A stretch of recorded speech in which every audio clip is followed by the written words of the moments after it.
What's up, y'all, and welcome to the Azariah podcast. My name is Pedro, your host and producer. This show is all about real people and their stories. Stories that impact and change lives. Coming to you from the Wolves Media Studio. Today, on the Azariah podcast, we're sitting down with Candy. Her journey includes ministry leadership, health struggles, homesteading, and a deep commitment to serving people.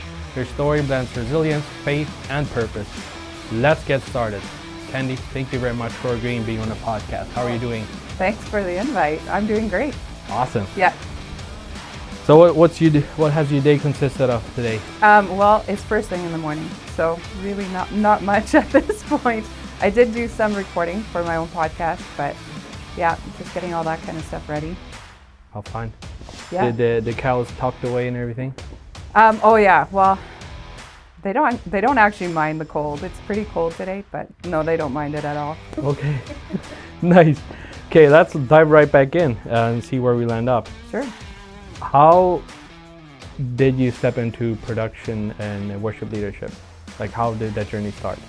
So my journey within production and worship ministry was actually just me being a volunteer at church. That's where I started 15 years ago, something like that.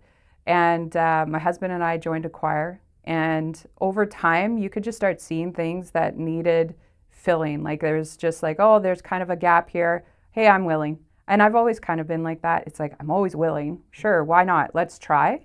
So that's where I started leading. And I went from being a choir member, I went into leading the choir, and then hired.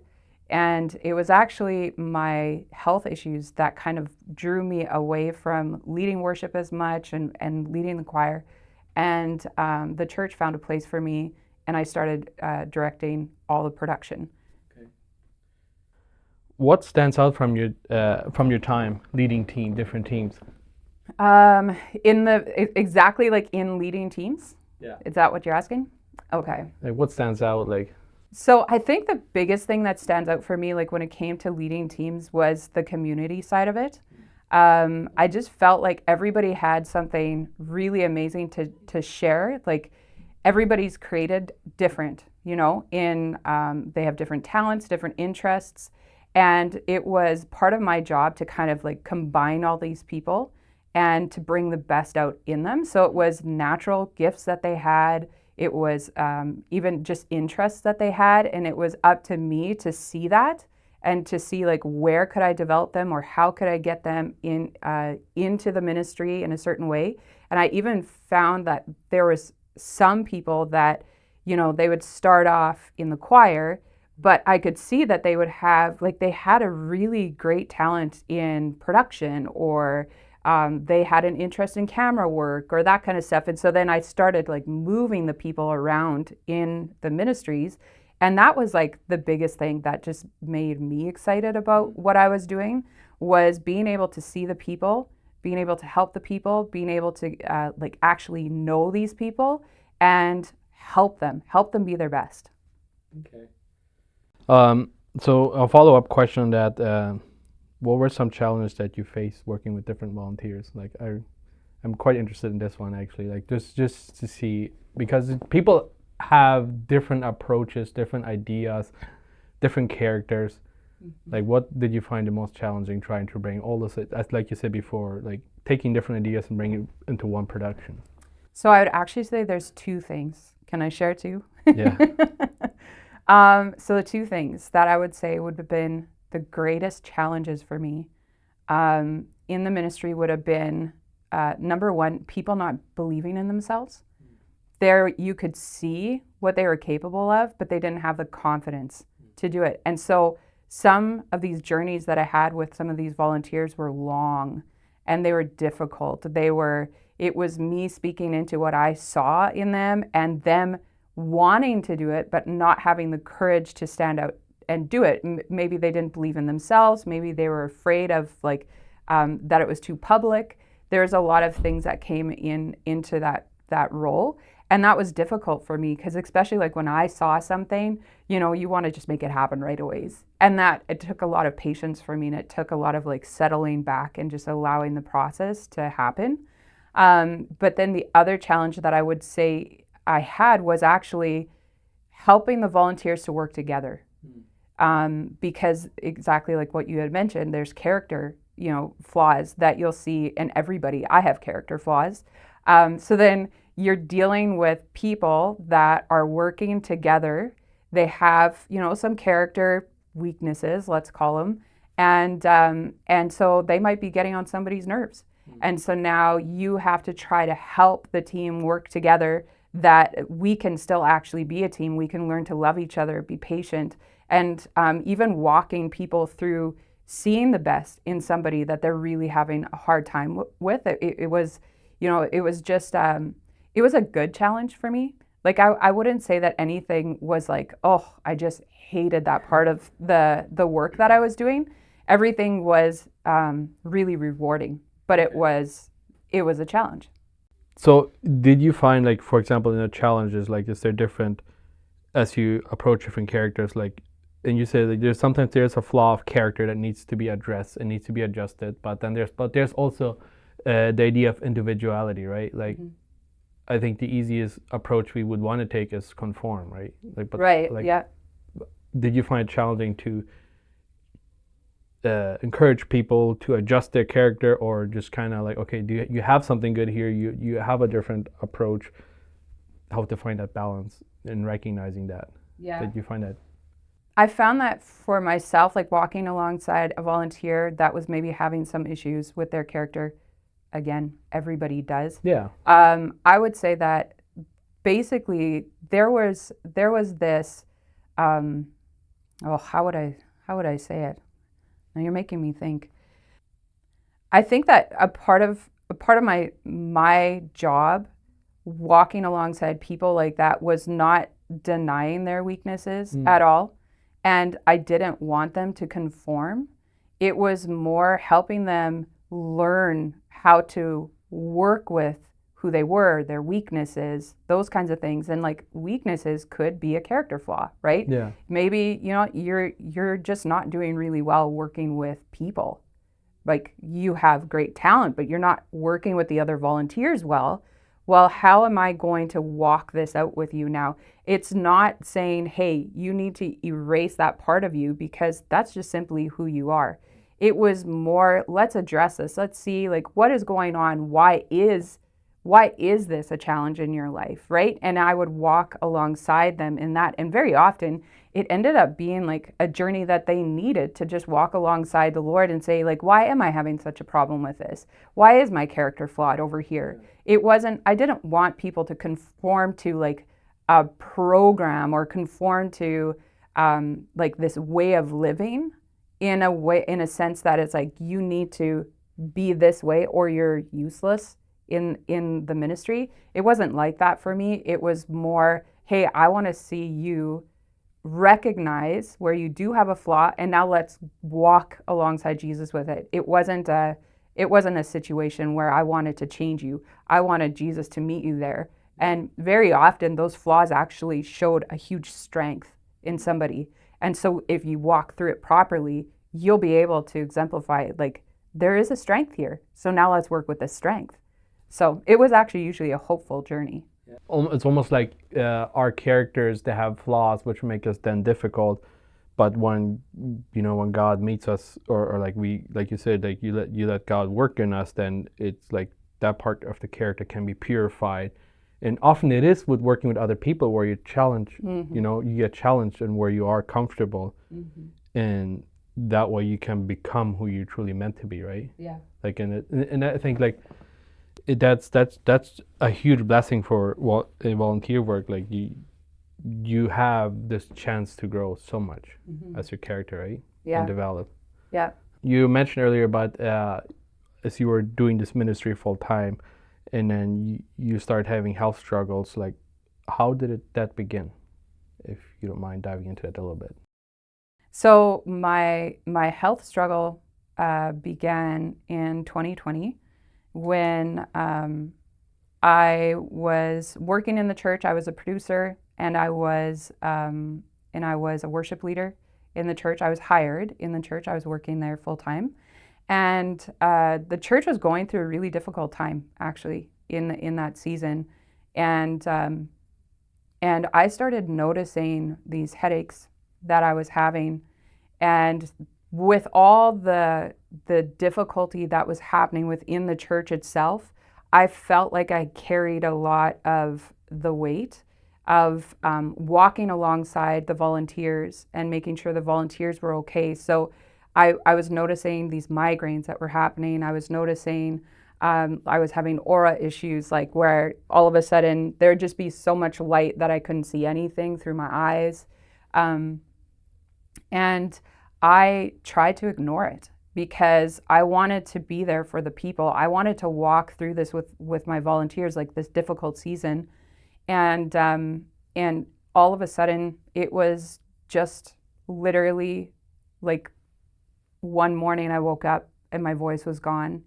And within a week later, I was like hanging onto the floor, not knowing what was going on because it felt like gravity had like just fallen out from underneath me. And so I was taken to the emergency and they did a ton of tests. And over the time, it took 3 years for us to actually come up with a proper diagnosis. And it was traveling all over Canada, like just trying to find what is going on with me, because I was at a spot where I couldn't work like I used to. I couldn't get into work. I couldn't drive. There was so much happening, and it kept evolving. It just kept getting worse and worse to the point where I started having seizures. And so then I was just stuck at home, and I was trying to still do my job online. And thankfully, there's so much that you can already do. Like you can have meetings online, right? Yeah. I was able to keep my job, but I continued to decline and decline. And so eventually I was diagnosed with functional neurological disorder.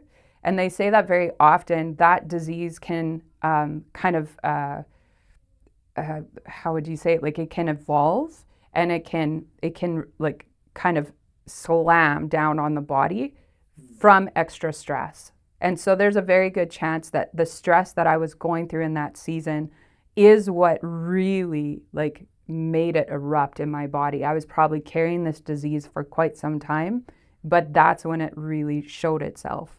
And so I have been working through that now for the last 5 years.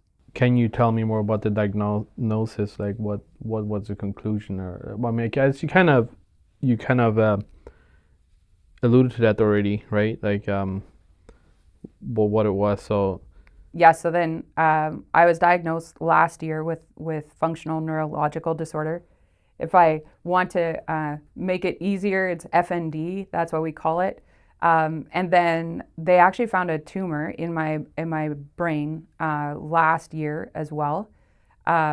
So we're in the process now of dealing with it. I'm going to start therapy in a month from now, and hopefully we'll be able to shrink it and get it out of there so that I can hopefully get a little bit of real life, or I can get a little bit of my life back.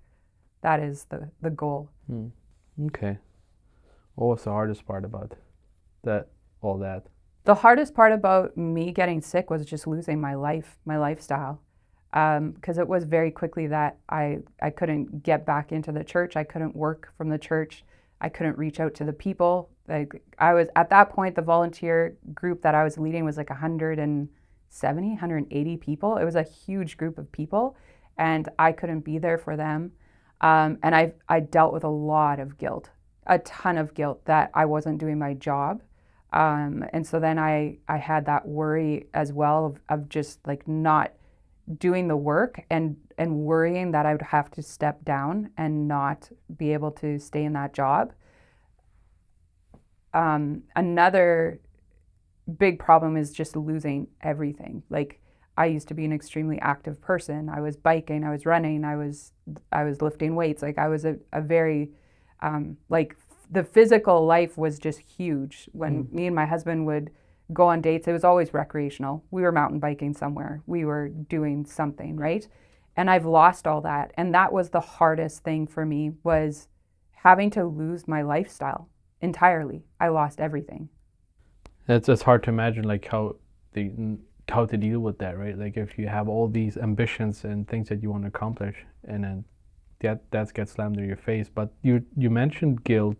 Like, how did you deal with that? Like, how did you? What was the steps that you had to take to overcome that? Like, to realize that it was okay. It's Well, not at fault. it really helps to have some healthy people walking alongside you. Okay. Yeah. So, being the job that it was, I felt like work was extremely gracious on me. Like they worked alongside me as long as they could, and it was like it felt like they were always flexible and they were always trying. Like I'd mentioned earlier, we just shifted my job a little bit so that I could continue working and could continue investing in the ministry. So it was really good to have people investing in me as well, like that I wasn't just completely alone dealing with the suffering. But ultimately, like it's that inner healing that has to happen in your heart to really be able to recognize, like I went to the Lord about it over and over again. And it's like, why? Why would you take this away? Like, did I do something wrong? Like you're asking all the questions, like what happened that I had to be removed from that life? Was it pride? Was it envy? Was it vanity? What was it, God? Like, why am I the way that I am? And, over time, I just started recognizing in my prayer life, I started recognizing like that a shift isn't a bad thing. A shift can very often be a good thing. And I had to have the time to recognize that, like you're not going to get immediate answers right away. Sometimes it takes 2 years, sometimes it takes 5 years to really start understanding, like, you have no shame, you have no guilt here.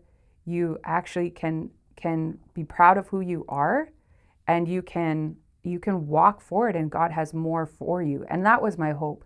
Like, that's where my hope came, and I'm still dealing with the guilt.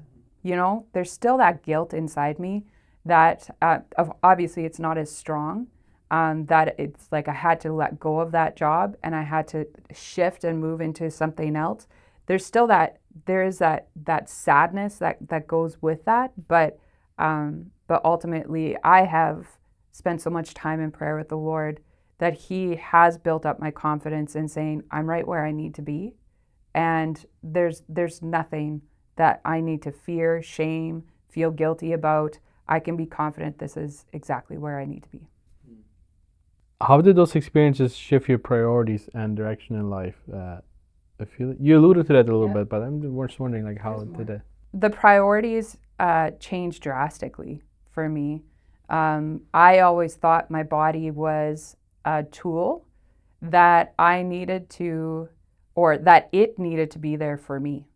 And I had the imagination, I had the grand ideas, I had the passion to do all this work and to kind of, I just, in my mind, I have a huge imagination and I'm very creative, and I'm always running after something. And so I always expected my body to be there and to help me.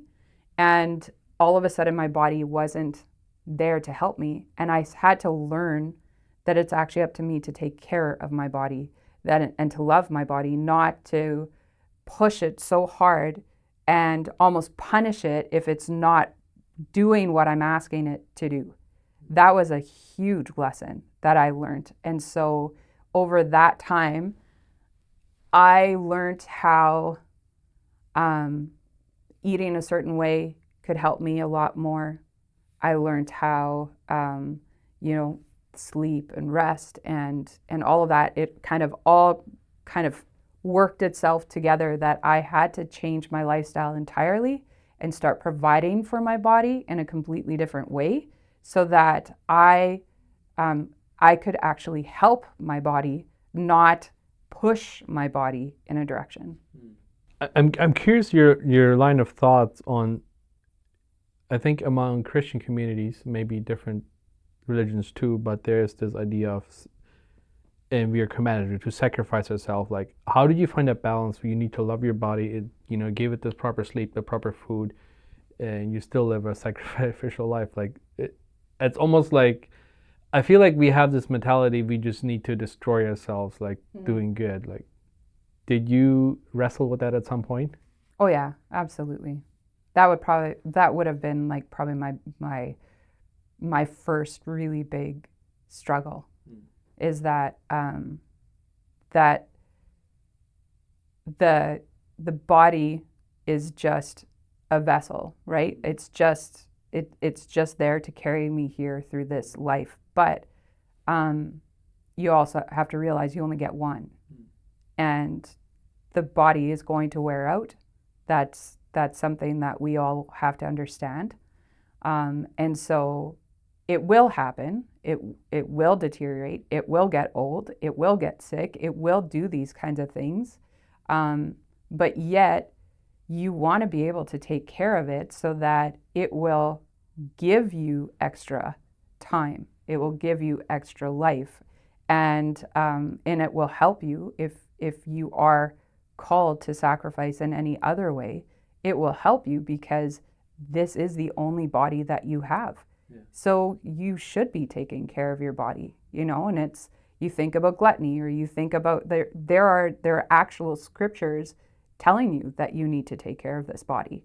So you're not supposed to just sacrifice your body. There's the Lord has shown there's value to your body, but it's when the Father actually calls you into a specific type of sacrifice and saying, you know what, at this point, I'm calling you here. And it's like, oh, that's going to be rough on me. Well, yeah, it will be.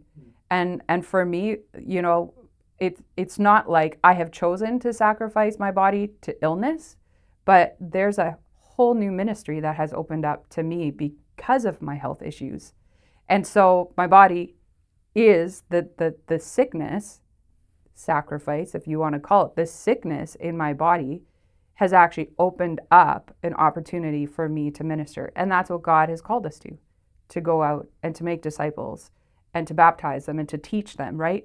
And he says, I'll be with you till the very end, right? So I can trust that. And this is actually me getting sick, and all of that is just helping me to reach people I wouldn't have been able to reach beforehand. If you don't mind, I'm curious, like, how has this whole thing affected your marriage? Well, the reality is that because we're two completely different people, like everybody is, right? Everybody has their own strengths and their own weaknesses. It is very hard to walk through something as devastating as we have over the last 5 years. It's very difficult to be on the same page all the time because we are walking through and mourning what we've lost in different ways because we're different people. So it has really forced us to be gracious with each other. And that's hard. That's a struggle. It's like, oh, what's your struggle? Oh, my struggle is to be gracious on my husband and let him take the time to mourn this way, the way he needs to mourn it. And so to be loving and to be patient with each other through the suffering is hard. Through the mourning, of the loss that we've had has been very, very difficult. Obviously, the other difficulty that has really pushed on our marriage is, walking through the really difficult scenarios that we have. Like I'd mentioned earlier, I have seizures. My husband's the one who's actually sitting there taking care of me while I'm seizing, right? It's very, very difficult on him. And so that affects me and him differently as well. And it can put a lot of pressure on us when it comes to am I asking him to take care of me while I'm seizing, because I can't do anything. And my seizures are very unique, as in I stay conscious during a seizure. Usually people become unconscious. They don't really know what's happening. So the person that's there assisting them is just, protecting them from getting hurt. For me, because I'm conscious, my emotions are there and I'm feeling pain that nobody can help me with, or I'm recognizing my spouse isn't doing what I've asked him to do, and it's like, please, next time do this and this and this. Those conversations honestly can get very candid and sensitive, because obviously he's trying his hardest to be there with me and to support me the way I asked him, yet he's dealing with all his emotions and all his grief while it's happening. It's scary. And then I'm asking him to do things as well. It puts a ton of pressure on him, And then I have to practice again, the grace. And we have to have these, meetings of like talking it out afterwards and making sure that we are on the same page, that I feel comfortable, that I'm okay with what he's doing while I'm in my seizure, and that he's confident that he's doing what I've asked him to do. It feels selfish in a way, but it's needed. We have to do that. But it has definitely caused a lot of difficulty. And then, life is different. Yeah. We used to be very recreational together. We used to do all those things. The mourning through that is just, it's still hard, and it's been 5 years. Okay. Have you found that different ways of doing things together, like you said before, mountain biking, have you found like different approaches to that you still can enjoy some of those things? Or yeah, we have. We like we don't have our recreational dates, that kind of stuff, but I think that the biggest thing for us was doing things together. That was huge. So since I got sick, we started a homestead, and the homesteading is where him and I can come together, plan, get excited about something, invest in something. Like, okay, we're buying a milk cow, and it's exciting. And then we walk through that together, helping each other to get to that point where we've got milk on the table, or we're making cheese, or whatever. It's him and I working side by side in that kind of stuff. So the homesteading journey for us has actually been an awesome opportunity for him and I to just come together and to feel like we're still walking forward and doing something that is both, like, it's equally exciting for both of us. I almost feel like the situation is one of those make it or break it. Either you let it build a relationship or it breaks it, right? Yes, 100%. Very difficult. Like, kudos to you guys. Well, it's very difficult, so I don't know if it's kudos yet. Well, you made decisions every time. Like, right. we have a conscience. We can make decisions every second. So either we do it consciously or subconsciously. Right. You do make the decisions for the better rather than the worse. That takes courage, I would say. Yeah. Like, well, thanks. From both of you. Yeah. So how did your faith carry you through this time? My faith. Well, I think that God was preparing me for this season 20 years ago. Okay. So my life, I don't think my life has ever been easy. When Sheldon and I first got married, we wanted to have children, and immediately we found out we were infertile. We couldn't have children together. That in that season, I was asking God questions like, have I done something wrong? Are you punishing me? What has happened that you won't let us have children? And that was a huge struggle that we had to navigate back then. And what I'm so thankful for is, like, in my 20s, I was already running to God and asking him the really hard questions. Like, I kind of feel like it's a Job moment, like Job was like, God, and he would ask these really, really hard questions, and God answered him. And I constantly go back to Job exactly the same way that Job did. And I think it starts in chapter 38 where God starts responding, and he's saying, like, who is the one who created? Who is the one who did this? Who is the one who split this? Who is it? Like, and he's asking Job and kind of reminding Job, like, I want you to answer these questions. I want you to know the truth. Who is the one who created, and who is the one who's doing good? And so in my 20s, I already started this journey of recognizing, like, no matter what happens here on earth, it says in the Bible, we will suffer, right? So it's like, okay, that's out there.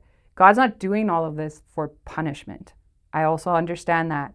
I have learned that God is always with me in the suffering, and he shows up. When I ask those really difficult questions, he shows up. So the way that I dealt with, like, the heartache of what we were facing with this illness, it happened immediately.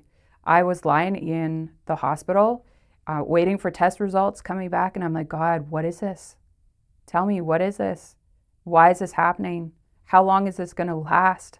Is this quick? Are we going to find an answer and it's just going to be quick and we're going to move on? There's some medicine that will just take it away. Maybe it's vertigo. What is this, right? And he reminded me that the last couple of the scriptures that I had been reading in my devotions were from Job. It's going to be a hard suffer. And I had kind of been prepared already, probably about half a year before that, where I just started getting this sense that God was preparing us for a season. And it was obviously like I'm reading these scriptures and it was kind of like there's this topic that was coming up. And I had even said to Sheldon, it was 6 months before I got sick, I said, Sheldon, I'm terrified that from what I'm constantly reading, the way the Lord is kind of like leading me, the way I'm thinking, it's telling me that we're going into a really, really difficult season and it's going to be just as hard as the infertility. I had never imagined it was going to be health issues. I had never imagined that. I thought it was going to be something else. But he made it very clear to me that day when I was lying in the hospital. He's like, I prepared you for this. And so we walked it out. I had another question. Did your understanding of God change during these struggles? I feel like that's you said exactly that. Like your relationship with God, it evolved even from 20 years prior to that. And something I was reminded on, you mentioned Job and like how that story helped you to go through it. I heard somebody say recently, Job, the problem with people is they often get it wrong between them and God. Like they get angry at God and then they go away from God. Job, I'm not sure if I want to call it get angry with God, but he challenged God, right? He asked God the questions from like that. The best thing we can do is like, even if we feel that like almost, I don't know, like anger towards God, if I want to call it that, we talk to God rather than, withdrawing. That's where we lose, right? And then he grows you in your character. But again, I still want to ask that question, like your understanding of God, did that change like during these last few years? Or I guess it's not few years, it's 5 years. That's a few, yeah. I don't feel like my view of God has changed. I think that changed already in my 20s. But I feel like every experience that I have, like infertility is one of those things, like the suffering actually never stops.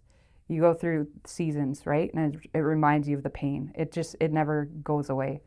And so I've been walking this journey out for so long of wanting something yet not getting it. I feel like every single time I had to like walk through like a deeper moment of healing, like a deeper season of healing, I felt like God was just always affirming in me just a little bit more truth of who he was. So yeah, I would say that there probably were some changes that I recognized like that happened just now in these last 5 years. And I think that it's actually how he wants us to actually recognize our value, where, we hear so often to practice humility and being humble. But that doesn't mean that we can't see that we have value or that we're worth something. We're worth a lot with him.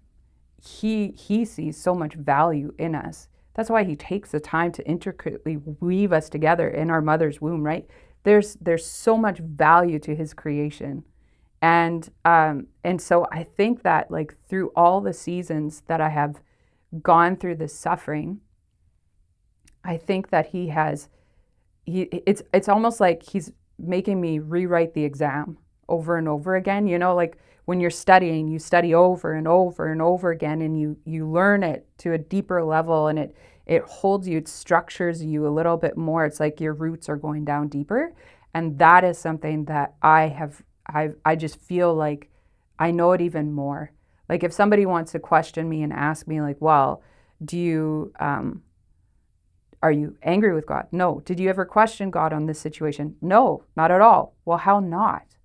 oh, well, because I've had all these other experiences before, I'm just even more sure. Because now he opened up another scripture and it's just become even more alive to me that it's like, yeah, this is really what it is. So it just, I feel like this season specifically has actually just solidified that I know I'm on the right path. It's his path. It's invisible. I have no clue what's coming tomorrow, but I know I'm on his path. Did you feel like that your perspective changed somewhat? You recognize a different side of him? No, I actually just learned more about myself. Okay. I felt like he introduced me to myself Okay. again in a new way and just showed me like that I'm not as that there's not just like one right way to live out your life. That there's, because in my mind I thought I was, going to be working in that church, in that ministry, doing that thing for the rest of my life. That's what I thought. And now everything's shifted. I'm living a completely different life. And yet I feel like I'm right where I need to be. And that he's there ministering through me and ministering to me. And that's so powerful. Okay. So shifting the narrative a little bit, like homesteading, when did that start to play a role in all of this? So I've always had a desire, So we own 40 acres. And these 40 acres were, that was where I grew up. That was my childhood home. And I lived there until I was like 6 years old or something like that. So I have a few memories of that home, and I always competed with my brothers. This is going to be my home.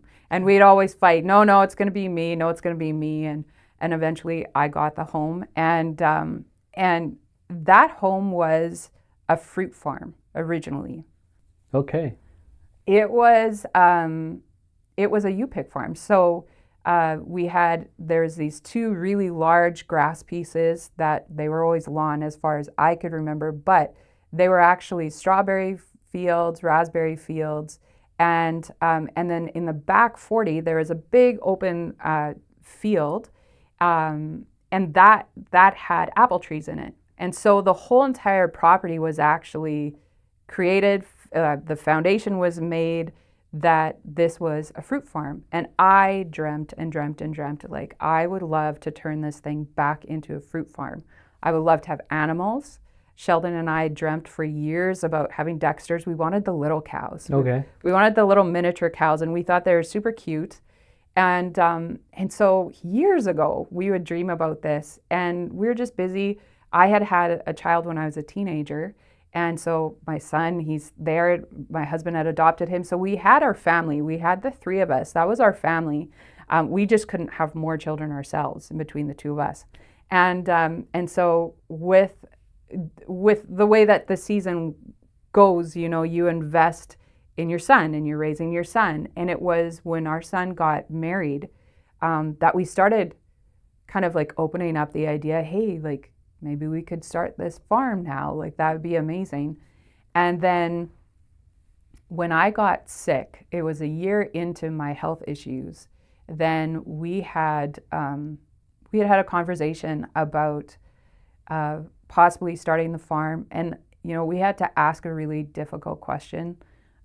We didn't know if this disease was going to kill me. We didn't know what was happening. We didn't fully understand the seizures. And in my seizures, I often stop breathing. So it's a neurological issue that it just stops communicating with your body. So my speech goes away, my eyes fuse shut, my hands stop working, whatever. But the worst is when I stop breathing, and I just stop breathing. And so Sheldon has to work with my body to start like trying to connect the neurons so that they'll start communicating again. It's scary. I'm smiling, but it's scary. It's terrible. And so we didn't know what was going to happen. We didn't know if I was dying. We still had no proper diagnosis or anything. And so we were hemming and hawing, like, do we start this farm? Do we not? What do we do? And I finally just said, like, what, do we just stop living because we know there's a chance that I might pass? Like, it just didn't feel fair. Like, it doesn't feel fair to say, oh, well, you're going to go soon, so let's just stop. Like, you don't actually get to live out your dream. And that was a really, really difficult conversation. And so these two little Dexters came up for sale. And we bought them for my anniversary. It was on our anniversary. We went and picked up these two little Dexters and their cows. And we had our chickens already at that point, and then we started investing. So we started growing this farm, but there was like there was a motive behind it where we were realizing that the type of food that I ate was important in this situation. So we knew that we needed to eat as locally as possible. So we were working at that, more natural, more local, trying to eat within the seasons, that kind of stuff. Like we were attempting our best to do that, but the best place to do it is grow to yourself. Raise the food yourself so you know what's actually going into the food. So we ended up getting these Dexters, and from there it just exploded. And we started navigating, dreaming, deciding what is important, what's not important, what do we grow, what do we not grow. And now we're almost 5 years in, and it's just fun. So you had your Dexters for 5 years? Yeah, we've had these Dexters. Well, those two Dexters have actually made it to freezer camp already. Okay. Freezer camp would mean they're very tasty. Delicious. But obviously the herd is growing, and so we have a bunch of Dexters, and then this last year we purchased we purchased some mini jerseys as well for milk. So we have a mini Jersey herd, plus we have Dexters. So again, they're all miniature. They're all little cows, which we want, and I can handle them better. But that's what we're doing now. Was it during the summer when you got them? The jerseys? Yeah, like your first... No, the first jersey that we got was in fall. Every time we've purchased cows, they were in fall. I think that's the worst time to buy them, because now you have to feed them throughout the whole entire winter. Did it terrify you? Like for winter, I would love to be more into that too. Like we have chickens, but yeah. Did it terrify you? Like how are we going to sustain them in winter? That's always in my mind. I'm like, oh yeah, the winter's so horrible. Yeah, especially here in central Canada. No, do you know, it didn't worry me, but I come from a farm. Like I grew up on a dairy farm, and we always had a beef herd as well. So I was the little kid going out in my snowsuit, and you have to watch out by the fence because you got to go feed the cows, or you have to go bed all the cows that are outside. And so for me, I grew up, it's kind of second nature. Like I never really think too much about, you got to worry about keeping those cows warm or have this type of barn or whatever. Like it's actually quite simple. Give them straw, give them shelter, and they're good. Most of the cows, they're not very finicky in the cold. Like if you have dry bedding, and you give them a shelter that they'll get, like south sun, they need to have that south sun, and then shelter from that north wind, they're good to go. So the mini jerseys are a little bit more finicky. Okay. But Dexters, Easy. They get a thick coat. They almost look like those Highlander cows in wintertime, because they get a nice thick coat. So they would almost be more native to here, right? Yeah. Like a bison. Yeah, they would be a heritage breed like that. Okay. You don't need to worry about them really. They're quite ready for this kind of weather. And how you do it with water? Oh boy. -30, I think it freezes usually. Oh no, it can freeze already at. I think it starts freezing probably at like -10 or something like that. So we have heaters. We just have heaters that you just plop right into the water. Oh yeah. But we have an issue that our well doesn't pump out water really well, so we actually have to carry water. This year we have to carry water from the house, and so we're filling 6-gallon pails of water and carrying them.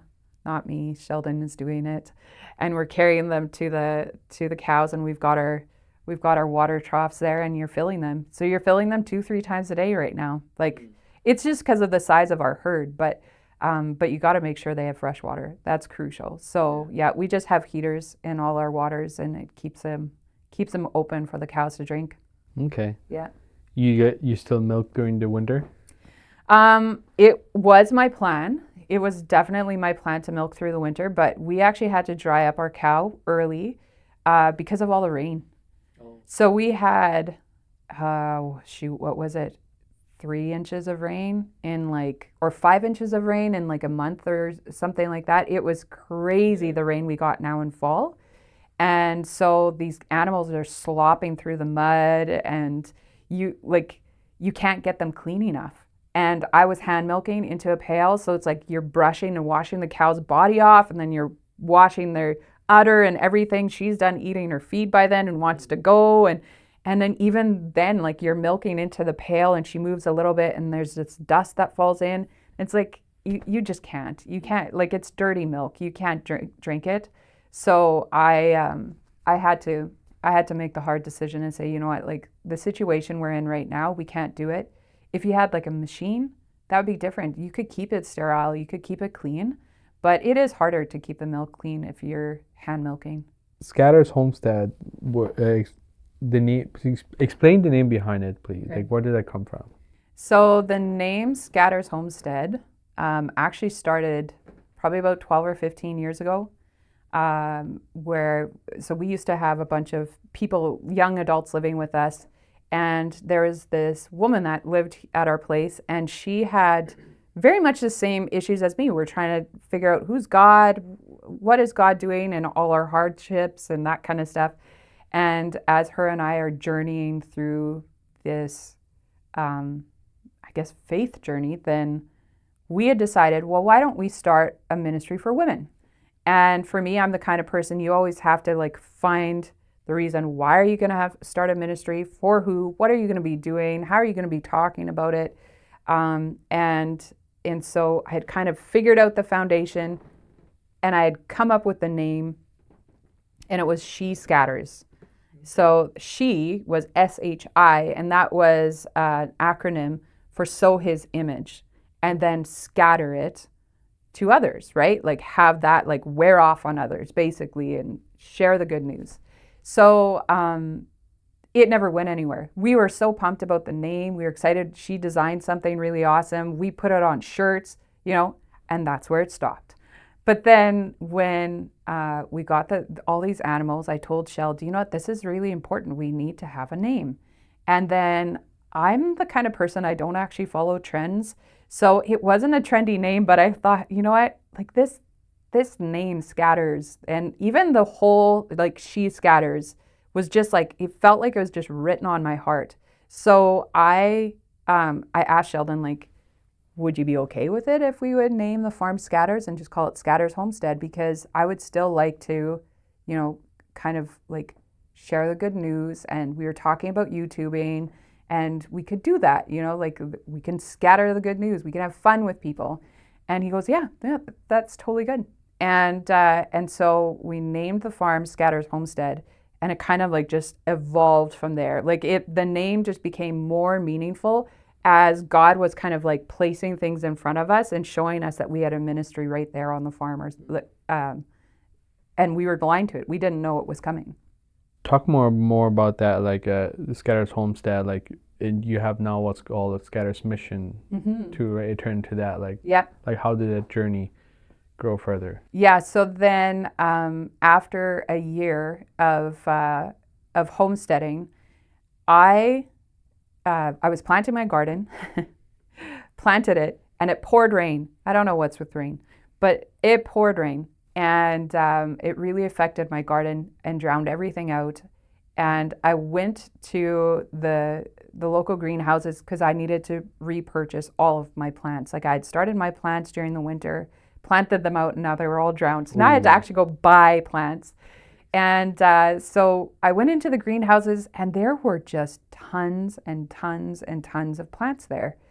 And for me, I just thought it was a disgrace because it was the middle of June. I knew like in our area, most people had purchased all their plants.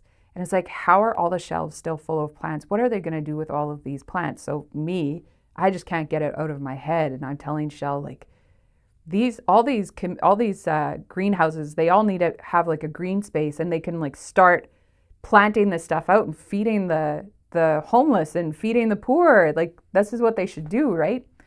And it didn't take long, and I said, I'm going to do it. I'm just going to do it.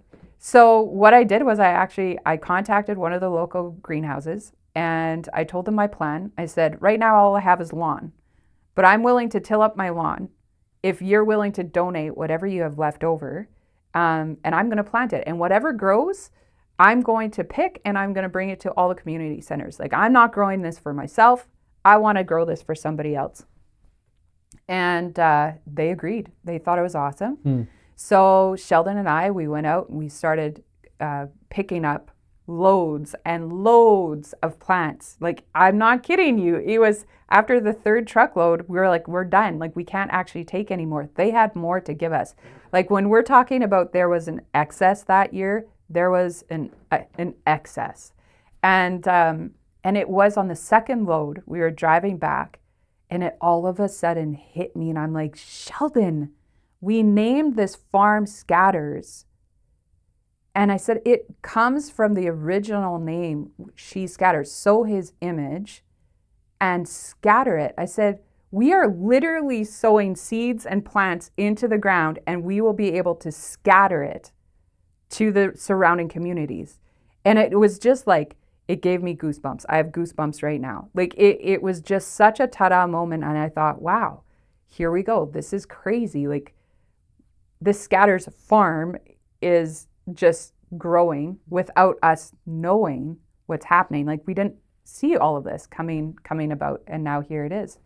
So we were quite excited about it, and we didn't have like Scatters mission and Scatters homestead separated at that point. It actually took a couple of years where I'm like, okay, like, we now need to situate, like, this is a community effort and this is our own farm, right? Like, you have to split the two. So we ended up having so much success with that community garden that there were companies, local companies that were donating stuff. Like, we had straw for mulch, we had plants that were brought, we had peat moss and like all sorts of stuff just being brought, like thousands of pounds of stuff. It was incredible how it's just grown over the years. And so eventually it needed a better name. And so we basically, what we have now is we have the full name for just that represents us would be Scatters. Then we have the Scatters homestead, and then we have the Scatters mission. And now I have the actual She Scatters, which is the podcast. And it's a support group that I've started with women who are dealing with chronic health issues and dealing with death and that kind of stuff. And so that's new. That's something that I started in this last year. But now it's come to this point where I just feel like, wow, God put this on my heart like 12, 15 years ago. And we would have never had the farm. We would have never had the community garden. We would have never had a support. Like, I wouldn't have had a voice in the community of sick people if I wasn't sick myself. And so I just find it like such a miracle that God put that on my heart 12, 15 years ago, and now we're living it out. And I needed to be on this journey. I needed to be on this path to make this all happen the way it's happened. Coming full circle. Full circle. It's amazing to me. There's so many stories, like let's say in the Bible or even outside of it. Abraham, a good example. God told him, "You want to go there, and I'm going to tell you once you get there, you will know where it's supposed to go." But it's so many stories, like your stories, and other stories I've heard. Like, just God just does that. Like, I want, for me, trust too. Like, oh my goodness. Anyhow, okay. This is kind of where you should go, or the way you want you to go. But then my question in my head is like, is it going to work? Right. How do I know it's going to work? How do I know it's a good idea? Right? But how do I recognize when I get there? Like, there's none of that. Like, there's, okay, take your step, eternal faith, go. Yeah. So, and it's very encouraging to hear that story, and then like just like how it goes full circle, and it's just a much bigger picture at the end. It is. Than we could have, we could have imagined, right? So I love that. you're quite dependent on volunteers for the garden and all that. Like, did you find it challenging to get volunteers, or how did that work out? It was so funny you mentioned that, because as you were sharing, I'm like, wow, there's actually a really big piece to this that God had to teach me. So for me to find volunteers actually wasn't that hard. Once people started hearing what I was doing, they were excited about it. They saw opportunity in it for themselves, that they could reach out to the community, they could grow for the community. There's a lot of homeschool moms that come with their children, so they're teaching their children. They're teaching them generosity and teaching them hard work, because it can be hard work. And then the excitement of growing something and then being able to go and see this fruit that we're taking off of these plants, and then seeing the people that are receiving from us. Like, these children are actually understanding what it looks like to be generous, and they get to see what it looks like to take care of the community. But a weakness that I used to have, and that was even when I was working with all those volunteers back in the church, the weakness that I had was I was very independent. So obviously, yes, the volunteers had their position, they needed to do their work, but I had a really hard time asking for help. I had such a hard time asking for help. And it was only when I got sick that I learned how to ask for help. So I surprised myself when this garden started, and I had one of my friends came in, and she helped me plant all of these plants, and it was something like 500 tomato plants, and like it took us 6 hours to plant this. Like, it was an all-day project to plant this little garden. It was a little garden back then. And she came to me and she says, I'm not helping you weed. She says, this is way too hard. I don't know how you're going to do this, Candy. Like, you need to ask for help. And so then she had the idea that I should reach out to there's this business in the local community that they make this really healthy mulch, and it's straw that doesn't have grain in it, so it won't actually reseed itself. And she says, you should just reach out to them and ask them, and maybe you can get mulch and you won't have to weed as much, And for me, the old Candy would have never asked for help. Number one, because I can do it all myself. And number two is because I often would have a hard time believing in myself, like believing that I actually had a good idea. And for some reason, something changed from the time I got sick to learning how to ask people to help, because I'm not able to do everything, right? And getting to that point where it's like I was confident. I believed this is where I need to be, and yes, I need to involve the community. And so I didn't shy away from asking for help. And for that reason, I have a lot of dedicated volunteers. I have somebody very specific that only takes care of like the soil and the soil condition and keeps building it up every single year. I had tons of volunteers come. And what is so cool is that dream that I had of bringing the fruit back to the property. We actually opened up one of the original fields that used to just be grass. It had now been like grown in, there was like little trees growing in there and everything. I had a community of people that believed in the same thing I had done that first year and said, okay, yeah, let's make a big area. Let's open it up. And they came and they pulled out trees and burnt things down and opened up this huge area and helped us build this beautiful greenhouse so that we could grow in a huge area that was just designated for the community garden. And the people just come. And I've often asked the Lord, do I need to have a community or a committee or something like that? And he's like, no, I'm gonna provide. Not yet. I'm gonna provide. And then I have these people that show up and they're just independent workhorses, and they just come and keep coming and working. And it is such a wonderful partnership with the community. I just love it.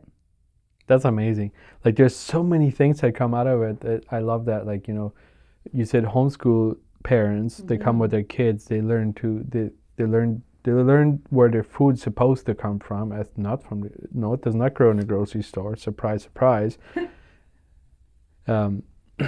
And there's add so much value added to that, and there's like such multiple layers of discipleship that are happening at the same time. Totally. It's so amazing. Yeah. What I guess immediately when you said when Scattered Mission started, did it immediately become something that served the community? Let's say you were able to donate a lot of food. Like, what was the first year when you? So the first year it basically ended up, I had my friend and my niece come and help me plant everything. And then it was between me and my husband, Sheldon, to go harvest everything and donate it. The first year that we ended up donating like just under 1,000 pounds of produce. And that was planting it like in July and then going to the end of September, whatever that might have been. We had made this commitment that everything that was planted was going to be, like, everything was going to be donated. Whatever fruit that came off of that was going to be donated. So 100% of that all went to community centers. And we were able to, drop off these boxes of tomatoes and peppers and cabbages and stuff to the local community centers. And that's what we're doing. We're always dropping them off at community centers. Like, we don't have people coming to our place to pick up. And we started that in the first year because it's literally, there's so many logistics behind that. I don't have the capacity, like mentally with my health and everything, I don't have the capacity to deal with the public like that, but I do have the capacity to grow it. So we saw fruit from it immediately. We saw something that was special immediately. But what's something specific that the garden has taught you in the service and community? I believe that the community garden has just shown me again, you can learn through almost anything. Everything can be a metaphor. It can teach you something. And that's something that I have learned. Like, you don't need to be this posh, trendy business. You don't need to put a ton of money into something. You don't need to arrive or persuade somebody else that you've arrived. All you need to do is you need to say yes and keep it simple. And for me, the simplicity of the everyday work and the everyday labor that we are doing as a community, it's more beautiful that it is so simple, because, we're resting now. We're in the winter season. We're resting now, but we've already ordered all of our plants for next year. That's ready to go. Okay. So we're excited. And when that season comes, you keep it simple. You pray and you ask the Lord to lead, to bless, to bring the people. And every year there's kind of been like some people that have the ability to be there 2-3 times a week, to walk alongside you in the garden. And it's always somebody different every year. It's not the same person all the time. And it shows provision. It shows that you don't have to have everything perfect. You don't have to assign everybody, their position. It's just practice generosity, be humble. And we always start off every single morning in prayer. And so it's like, you just pray.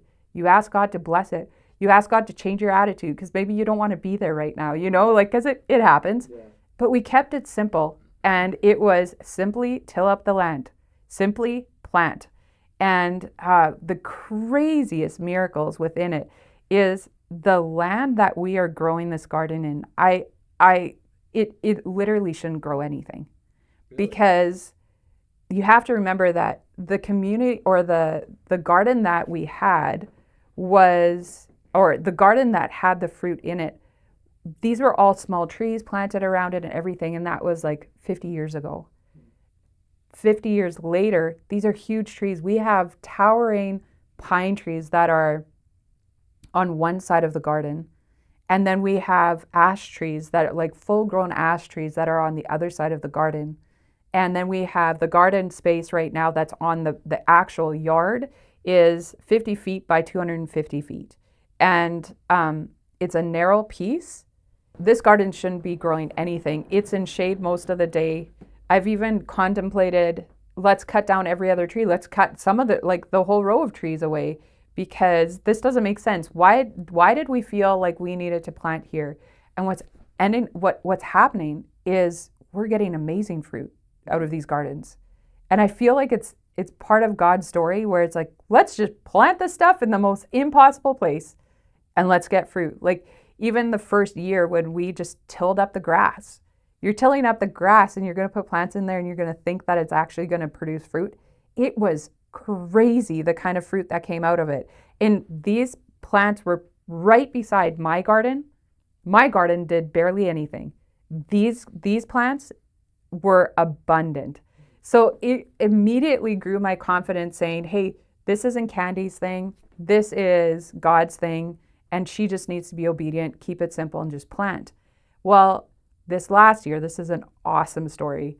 This last year, we had a senior donate these canisters. They're like survival canisters or something that are just filled with like a bunch of different seeds, like heritage seeds or heirloom seeds that you can, they're kind of meant for like, I don't know, to survive in the days of the end times or something like that. I don't know, some kind of thing. Well, he had to clean out his house. And so he heard about the garden and he came and brought them to me. Well, my volunteers looked at these seeds and they said, have you seen the expiry date on these plants? And I said, yep, I have. They're like 30 years expired, right? And they said, are you sure you want to plant this stuff? I said, yep, it was given to us. Of course, I'm going to plant it.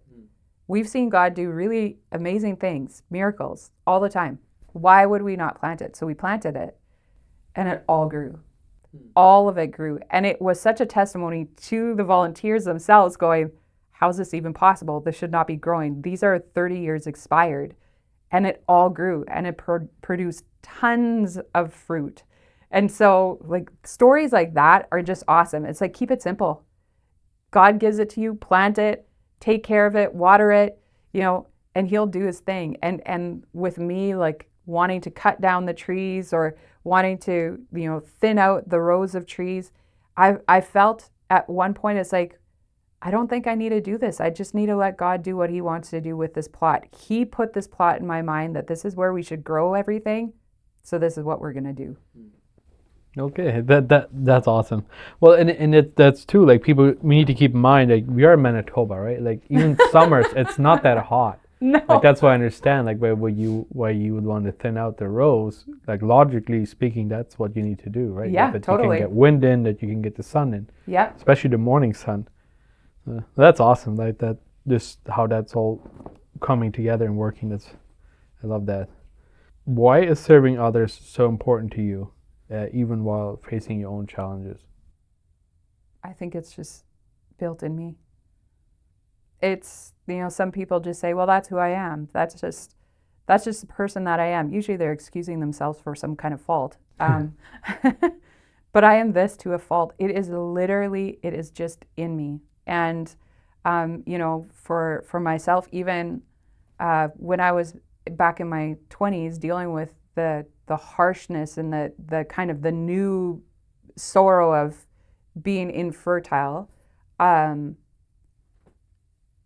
I immediately thought of people, and I was only in my 20s, I was like a baby. I immediately thought about all the other people who were in the same boat as me. And I wanted them to hear what I was learning in the Bible immediately. I had this desire. It was just, I seriously believe that it's just naturally who I am.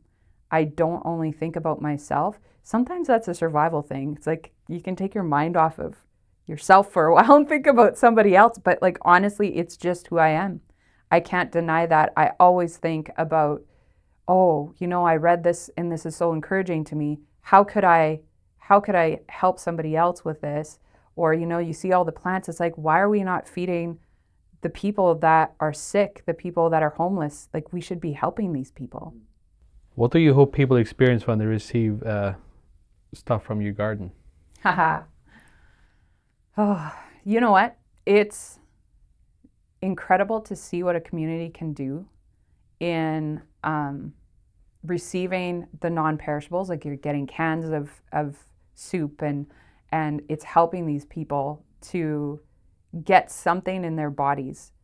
But for me, because I have learned through my own journey that it is so important to get real food, fresh food into your body for health. Mm-hmm. I feel that it's only right that we would offer the same thing to the community who are less fortunate. And so that's why, for me, I'm hoping that they feel rich when they have a fresh head of cabbage that they can chop up and they can enjoy, or if they can make themselves fresh tomato soup out of the tomatoes that we have given them. I think that it's the richest food that you could possibly get, and I want to give my best. I want to give my best to them. And obviously we love when we get to go and drop off these food or these vegetables at the community centers. We love talking with the people that are there. And it is so fun because you get there and there's usually people standing outside of the building, and we're like, hey, we need your help.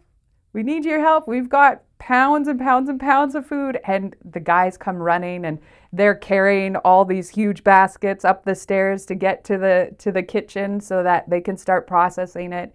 And the excitement that you have and the conversations you have with these people, like, I just want to be part of their lives. You know, like, to have the conversations that I have with them. It you know, bringing your fruit there is one thing, but it's the other thing where I feel like sometimes that's the vehicle that gets me there so that I can have the conversations with the people. So it's not just me. It's actually the majority of the time it's my volunteers that are dropping the stuff off, because after a morning in the garden, I am wrecked. And to not only be able to share the stories and the testimonies I have of sitting down and talking with people, or, you know, having a quick talk with somebody as you're walking the vegetables to the kitchen, it's you're hearing it from the volunteers as well. They're building relationships with the people that are less fortunate in your community, and it's wonderful. But that too, like that experience, what you said, to interact with people like that alone is super rewarding already, right? Oh, like, yeah. I wanted to expand on that a little bit. Something that came to my mind. I was just thinking about these last few days, and I feel like this kind of like in line with it. Do you feel like that we, as a society, we need to concentrate more in educating people how to, like you said, that you cut up your own cabbage, you make your own tomato soup. We get our beef from a farmer, and there's a couple other people that I connect with that get it that way too. But then sometimes there's a lot of soup bones left, right? Like, I'm gonna get to my point eventually. I like it. Keep talking. But then there's these families like, yeah, I still have some soup bones from last time. Like, can you do something else with them? And I'm like, yeah, I can donate them to a center. But I feel like for so many people, soup bones are a mystery. Mm-hmm. The reason I'm saying that is I feel like if there's a place where we need to create almost like a social education center, or not that's not the proper word, but educating people the things that you can do with the simplest things, like, right. They don't take anything for granted. Like, you look at third world countries, like they will eat everything from, if they process an animal, they will, and we often throw so much away, and we are broke. Do you feel like that our society, we need it almost in our society, where people can get a place where people can get educated? And I don't mean a school necessarily, but just to take advantage more of what they have. Like, you have a plot of land, you could plant some of your own vegetables, or you can soup bones. What can you do all with that? Yeah. And like, there's not just steaks and ground beef that you can make delicious stuff from. There's just so many things. Like, what's your thought on that? I know it's a long question, but No. You got my brain on the right track. But for our household, we're an ingredients-based home, and that meaning you have the ingredients, you cook the food. You're not getting chicken cordon bleu out of the package and putting it in the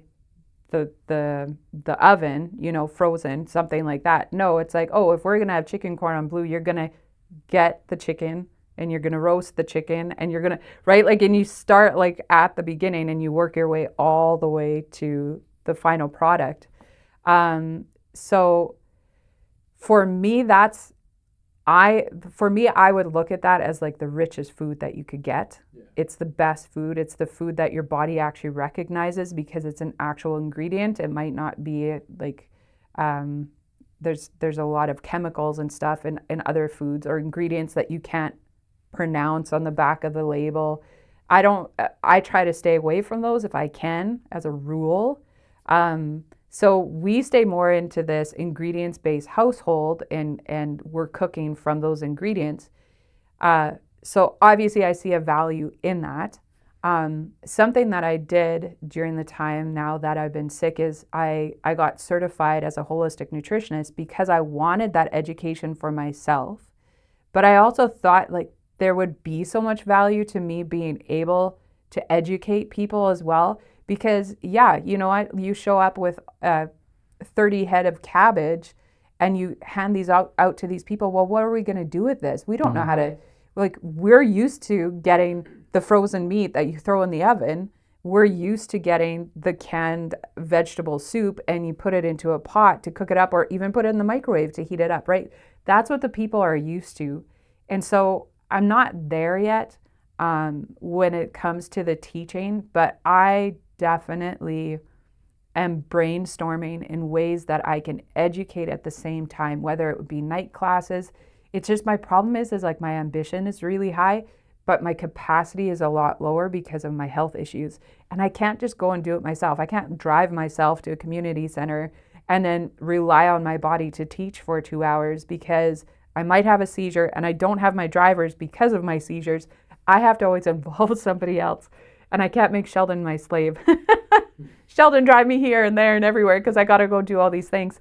So there's a lot of limits that I have right now in how to kind of walk that out. But I've definitely thought about how could I educate people in making the simplest meals?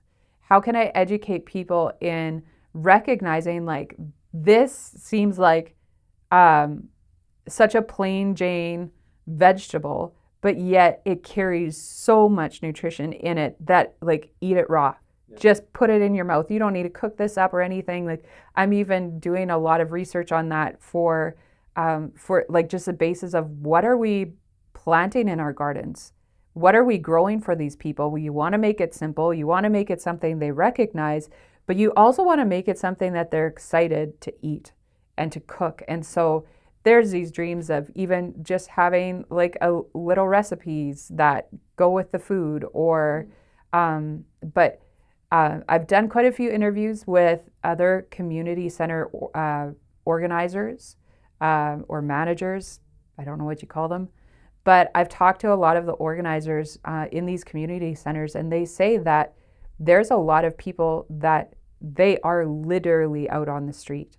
So they can't cook. Yeah. They can't cook these things that we're bringing into the community center, or they don't have the utensils to cook. They might have shelter, but they don't have the utensils to cook. So they will literally hand these people a frying pan, and these people will go out and they'll light a little fire and they'll cook up their little meal outside so that they have food for supper. You know, like that kind of stuff is happening in our communities and we're not even aware of that. So there's so much that I'm learning about the community and learning about those who they don't have a lot.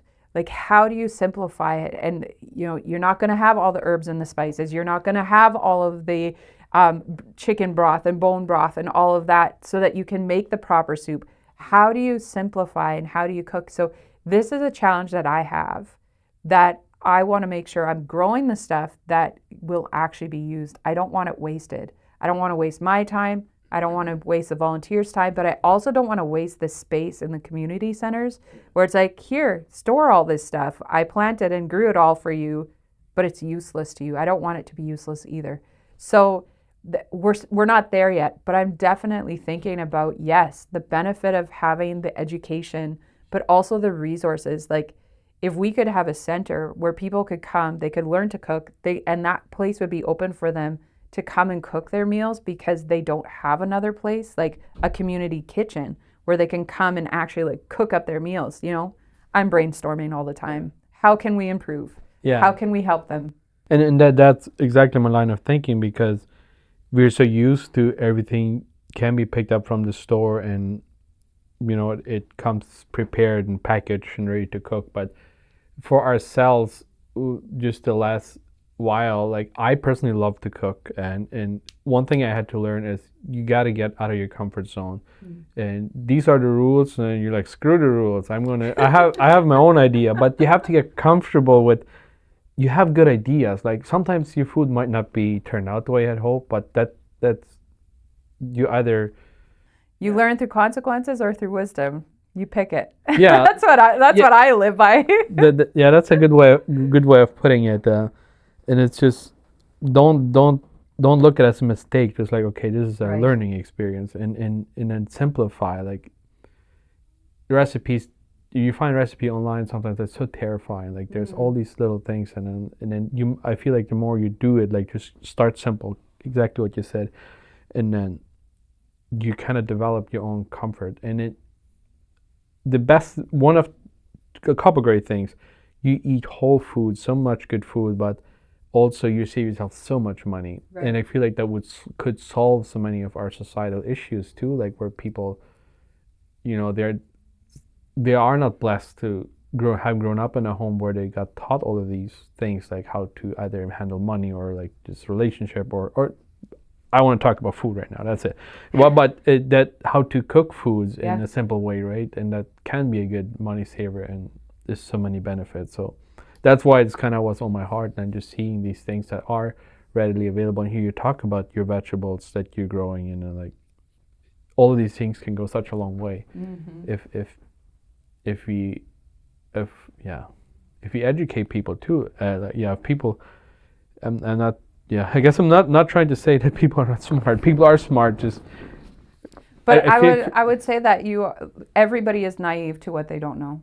Yeah. And that's just how it is. And we have our passions that draw us into being educated in all these areas, but you can't be smart in everything. That's true. And that's where you have to realize, like for myself too, like where I said earlier that, well, I thought this was my one pathway in life and this is what I was supposed to do. Well, God just turned that completely upside down, and this is still the right pathway. Like it's interesting where we have to realize that we're never done learning, that we always have the opportunity as long as we're willing to take the time. And that is something, like you think about these people, that are homeless, or these people that are without jobs right now. Yeah, they're spending that time trying to get another job. They're spending that time trying to find resources. So why not offer them good resources? Offer them the delight in cooking. Offer them the delight of fresh, wholesome food, right? It takes a lot. It takes a lot to be able to do that. And I'm not there yet, but I definitely have that desire. And in one part to that too is like that we have to recognize at that point is, let's say I myself, if I'm in a situation, I have to be okay with myself to just slow down and be quiet, and then almost get bored, and that's when you're going to start getting creative, right? Right. Like we are a society, we have access to so much things, so much distraction, so we don't even have the time, to recognize, okay, this could be good or something like that. Yeah. And that comes often out of boredness. And, it's funny too, like if you want to look at it from a spiritual standpoint, anytime you are experiencing God, or people have experienced God, or God commands people to experience Him, it's like, be still. Yeah. Like you got to get bored and then know Him. Yeah. Right. And you often in the busyness, like Elijah, God wasn't in the storms and in the thunder and all that. He was in the quiet. Exactly. So yeah. A completely different question. What is something people might not expect about you? I know you said earlier mountain biking. I feel like I've seen a picture somewhere on social media, but people might not expect about me. Do you know what I feel like? it depends on who I'm talking to, because I would think that majority of the people that go to church with me or see me as a worship leader, they would not think that I was the person that was milking the cow in the morning before I came to lead the worship. So I feel like I'm all full of surprises for people, because people will know me in different categories, or right? Like just in different situations. So outside of homesteading, what helps you relax and recharge? Oh, seeing I'm such a creative person. I love handwork. I love creating things. So I'm knitting, I'm crocheting, I'm coloring. People think, "Wow, go girl, color." But I love writing. So I do quite a bit of writing, and I will make some of it public eventually. But yeah, for me, my brain just it's amazing how I can just like settle. I can settle my mind when I'm just in that creative spot, and so I do a lot of creative stuff. Looking forward, what is your vision for the Mission Homestead for the next years? My dream is actually to invest in fruit and berries for the community garden. That was one thing that really stood out in the interviews that I did, was that they don't get stuff like that. You know, as a rule, when people come and donate their garden leftovers, they're literally the leftovers from somebody's garden. So it's the zucchini that got too big, or it's the potatoes that they don't need and they're almost rotting. It's the apples that fell off the tree and they're bruised. That's the common vegetables or fruit that are being donated to the community centers. And I'm not condemning people, because I'd say, yeah, rather drop it off there than allow it to rot in a garden or under a tree. But to literally have trees planted where the apples or the pears could all go to a community center, that would be amazing. And berries, like, talk about rich. These people don't have access to fresh berries, and I'm waiting for the day where we can plant rows of raspberry bushes and offer them fresh raspberries every single week through the season, or even strawberries, you know. And so that's a goal for me for the community garden. At this point, I can't see that we could grow the gardens too much more, just capacity wise for myself, because we have like the main property where we're at with the garden plot that's like 250 by 50 feet. But we also have, there's a plot that has been donated to us in St. Pierre. There's a community garden out there, and they donate all the plots that are not rented out to us. So we'll fill that up with pumpkins or squash or potatoes every single summer. We've been doing that for 3 years. So that expands our garden right away. And then we have another volunteer that has open space for us. And so there's a couple of places where we're like plugging things in, but in reality, it's like, to oversee that at this point, I don't have the capacity for it. So my biggest goal right now would be able to offer actual like fruit trees or berries. That would be huge on that side. And on the homestead side, we now have 2 dairy cows, and so we're hoping to produce a lot more milk, because I love making all my own cheese and all my butter and cottage cheese, and it's just rich to pull that out of the freezer right now. You know, we've dried up our cow, but we still have some of the things. But and just learning how to preserve things better.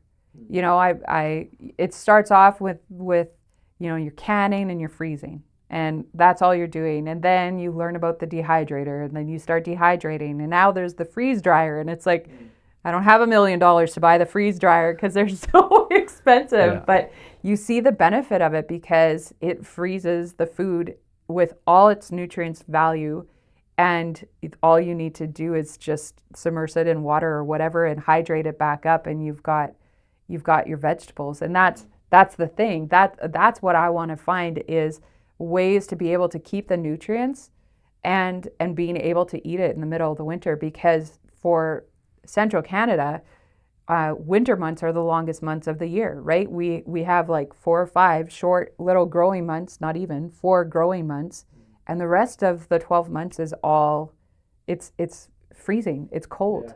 So to eat fresh is very difficult. So that would be a goal there. We don't really want to expand our farm too much. I think we're at our cap on all of that. But we're hoping to, have our mini jersey herd, sell mini jerseys to the community around us. Same thing with the Dexters. I want one. Well, you should come meet them. They're precious. I would love that. Incredible, small little animals that give you so much. So yeah, that's kind of what we're looking at. And obviously, on the ministry side, I just want to keep ministering to people who are suffering. My heart goes out to them. It's really, really difficult to be able to walk forward with confidence when you have so much suffering and so many big questions in your mind as you suffer. Literally going back to Eden. Mm-hmm. That'd be nice. It's coming. These are steps, right? Like they are steps in the right direction, right? Like everything, the land is beautiful. Like God created it beautiful. It's humans that failed. Yeah.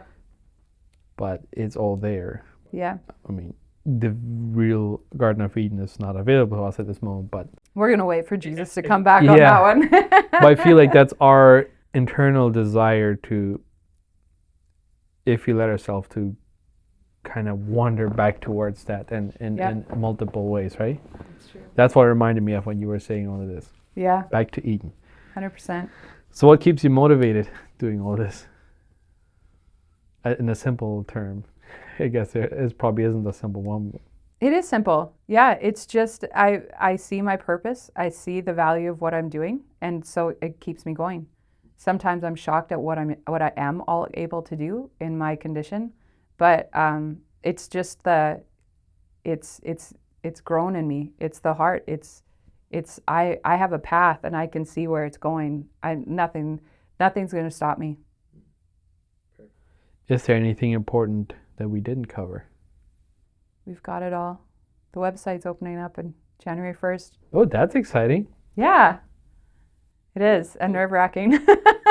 We'll link it in the bio of the video once that one comes out. Yeah. So that leads to the next question. Where can people follow you and what you're doing? I go through seasons where I'm present on social media and where I'm not present on social media. But YouTube, we haven't done much YouTubing, but we want to get back into it. And so that you can find at Scatters Homestead on YouTube.